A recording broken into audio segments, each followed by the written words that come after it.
Hi friend, welcome to my channel. Good evening. तो दोस्तों आज के আমরা এখানে এসেছি হলো একটা এক্সপেরিমেন্ট করার জন্য। জানি না কি হতে চলেছে, ঠিক আছে ব্যাপারটা।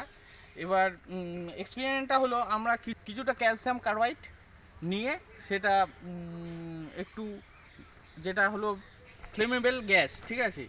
তো সেটা একটা বোতলের মধ্যে পুরে দেখব কতটা বিস্ফোরক ব্যাপারটা। তোমরা বাড়িতে করার চেষ্টা একদমই করবে না। ভিডিওটা একটু খতরনাক হতে চলেছে আর ভিডিওটা খুব ইন্টারেস্টিং হতে চলেছে, যেটা তোমরা শেষ অবধি দেখো, দেখলে বুঝতে পারবা। আর প্লিজ তোমরা সাবস্ক্রাইব করো। একটা ভিডিও করার জন্য কতটা এফোর্ট লাগে সেটা তোমরা হয়তো জানো না। তোমরা ভিডিও করলে অবশ্যই জানতে পারবা। তো আমি সিদ্ধান্ত নিয়েছি, তোমরা যদি 500টা সাবস্ক্রাইব আর 1000টা লাইক দাও তাহলে আমি তোমাদেরকে অ্যাসিটিলিন গান করে দেখাবো। তো চলো দেখা যাক ভিডিওটা কি হতে চলে। বোতল ক্যালসিয়াম কার্বাইড, দেখো দেখো দেখো, বাজারে পাওয়া যায়, ঠিক আছে। তো ক্যালসিয়াম কার্বাইডটা এর মধ্যে দিলে ক্যালসিয়াম কার্বাইডটা বোতলের মধ্যে দিলে একটা গ্যাস উৎপন্ন হবে, ঠিক আছে। ওই গ্যাসটা হলো তাড়াতাড়ি আগুন ধরে নেয়, ঠিক আছে। তো এখন দেখা যাক কি হয়, তারপরে তোমাদের বলছি। দোস্ত দেখো কার্বাইড দিচ্ছি, ক্যালসিয়াম কার্বাইড। আসো এদিকে।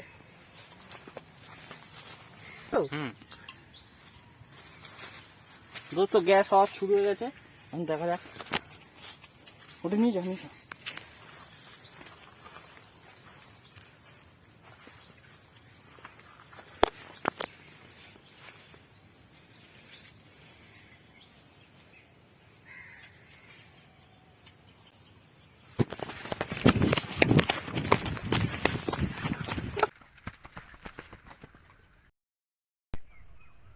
বন্ধুরা।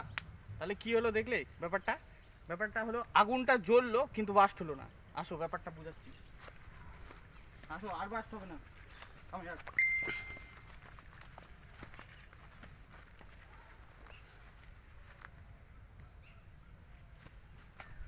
আছে আগুন আছে কিন্তু, দেখাও দেখাও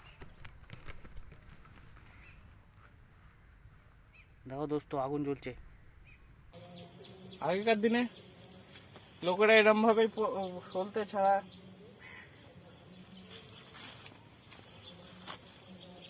ছাড়া লম্প জ্বালাতো, ঠিক আছে। গরম হয়ে গিয়ে আস্তে আস্তে ফাটবে, উঠছে, ঠিক আছে। তার ফলে বাস্টের কোনো সম্ভাবনা নেই। আর যদি আগুনটা নিচে নেমে যেত, ওই যেমন গ্যাস সিলিন্ডারে হয়, আগুন যদি নিচে নেমে যেত তাহলে ওটা ফটাফট করে বাস্ট করতো, ঠিক আছে। কারণ গ্যাসটা বেরোতে পারতো না কোনো দিক দিয়ে, আর আগুনটা পুরো বোতলটাকে ফাটিয়ে বেরিয়ে যেত, ঠিক আছে গ্যাসটা। এই কারণেই হলো বোতলটা হলো বাস্ট করেনি। তো ঠিক আছে দোস্ত, তা আজকের ভিডিওটা এই অবধি।